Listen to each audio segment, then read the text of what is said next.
Try these delicious, lectin-free, gluten-free, sugar-free 2-minute donuts. They get ready so quickly that we have to start with the icing. So here I have 1/4 cup of the melted butter, and I'm going to add another 1/4 cup of the sugar-free sweetener of your choice, and we're just going to mix it all up really well. So for the donuts, we're using 1/4 cup of heavy whipping cream, and 1/4 cup of room temperature water. Now it's really important to add some lemon, about a teaspoon, or vinegar, because we need to rise this dough. It's a little bit heavy on its own. And we are going to use Victoria's Keto Kitchen flour mix. It's gluten-free, lectin-free, and keto-friendly. So it is, I will link the original recipe in a link below. It is almond flour, oat fiber, which is gluten-free, and also egg white powder. So I'm adding to it both the baking powder and the baking soda. So full teaspoon of baking powder, 1/2 teaspoon of baking soda, and I'm adding 1/2 teaspoon of xylitol, which is sugar-free alternative, and 1/4 of the teaspoon of cardamom. It just makes such a nice taste. Always a pinch of salt, so I'm using Himalayan salt. Mix it all really well so everything is combined, and then we are going to add our cream and water mix. Now, don't add everything at once because it will depend where you live, what is the humidity. Start with 1/2 of the mixture, incorporate everything, and when it's dry, just start adding slowly. So just a reminder, the mix is 1/4 cup of the heavy whipping cream and 1/4 cup of the room temperature water. And that is really it. So this is our Victoria's Keto Kitchen flour mix with the cream, and just behaves so beautifully. So there are quite a few ways you can make now these donuts. If you have one of the donut making machines, that's great. I'm going to use, this is a tiny little ice cream scoop, just 1 teaspoon holds, and I'm going to fry them. This is sunflower oil.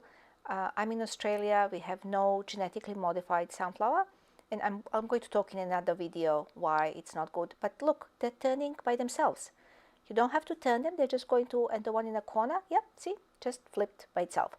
So 45 seconds to a minute, depending how you like your donuts and the size of your scoop.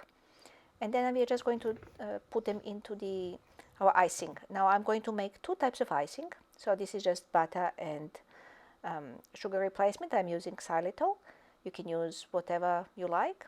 And just 1 minute, toss them and take them out on the plate. You can put them on a rack, entirely up to you. And then I'm going to add the cacao powder. So this is raw cacao powder, unsweetened, 2 tablespoons. And I'm just going to mix it, and we're going to put it back. So it's very much like a chocolate icing. If you want to melt the pure chocolate, you can do it. Let me know what kind of icing or frosting you like with your donuts. Now, I specialize in helping ladies get rid of the ankle and feet swelling if you don't have any heart problems. And we really have to eat both the keto and lectin-free diet for that. And I love my sweets. So, another way of making donuts is, this is the tiniest ever donut maker. It's really small. You'll see when I use the toothpick to actually take these things out. And this is probably where I should have used a little bit looser batter and actually piping bag. But still, they are delicious. And look how cute and small they are. So I'm not going to squash them. I'm going to pick it up with a little toothpick. Now these donuts, any of these donuts could have easily been a chocolate one. We would just add some additional cacao powder, unsweetened cacao powder to it. Look how cute they are. So yes, they're not very tidy, but if you compare the size to the one I fried, they're like 1/3 of the size. And you have to try these ones. They are delicious, they're moist, they are soft. You could feel them. I didn't try, but I can totally see feeling these ones as well, with a little bit of sugar-free hazelnut, or even just chocolate, or whatever you wish, because there is space to fill them up. And you can see how popular they are, because this is all that's left of the ones that are not chocolate. And this is why I never have a good thumbnail, because we eat everything.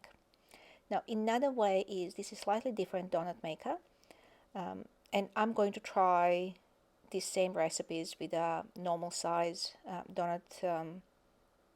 Probably bake them or in a ninja fryer, we'll see. So definitely pipe this one. So what you would do, I was just too lazy, I didn't have a piping bag handy.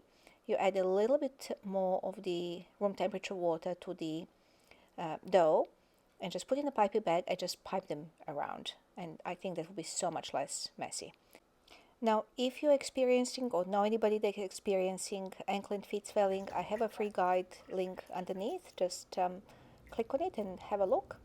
Now, I'm really trying to tidy up these donuts here. So this is just plain water, and I'm trying to make them look neat. I don't know why, because once you ice them and frost them, it doesn't matter, but I was trying. So again, we are going to spend another minute or two, depending on your machine. And I'm going to make different type of icing. So this is ready-made Lakanto icing, sugar-free icing. So I'm going to use half of the cup, and you can see how fine it is. This was on a special. You don't have to purchase it. You can just use the food processor and just make a really fine powder of your favorite sugar-free sweetener. And here are our slightly messy mini donuts, but they are beautiful, fluffy. That's why you need to add baking soda, so do not skip on baking soda. And they're beautifully done, so they're just right. So going back to our icing frosting, so this is half of the teaspoon of the heavy cream, and I'm going to add about 1.5 teaspoons to start with of the plain room temperature water. Now normally you would use milk, but because we're doing lectin-free, and unless you can guarantee it's A2 milk, which I can't, I'm going to use the cream. So if you have A2 milk, you can just use 1 or 2 teaspoons, and consistency should be how you actually like it. So here I'm just cleaning up. It really doesn't matter once you put icing on top. And here I realize it's a little bit too thick. So when you have a look, it almost looks like a white chocolate, which is not bad. If you like that look, by all means go for it. But I'm going to make it slightly thinner, and I'm just going to add a little bit more of the room temperature water, and this I'm just eyeballing. You can always add more sugar-free substitutes if you want, but this looks much better, and I'm just going to continue. Now, it's super important. We all know sugar is bad for so many things, but a lot of us have sweet tooth, myself included, but it's critical not to eat sugar if your ankles and feet are swelling. So if you would like more information, if you would like to understand why it's happening and how to completely get rid of it, unless you have a heart failure, sorry, disclaimer there, there is a link below, and I'll put a QR code as well at the end for the free guide. Have a look, let me know what you think. And if you're just following this for the sugar-free, gluten-free recipes, let me know what else you would like me to make. And big thank you for the Victoria's Keto Kitchen. Her flour mix is absolutely fantastic and solves so many of the problems. So thank you, Victoria, and look at our mini donuts. They look quite cute, don't you think? Hope you make them. Let me know if you make them, and enjoy.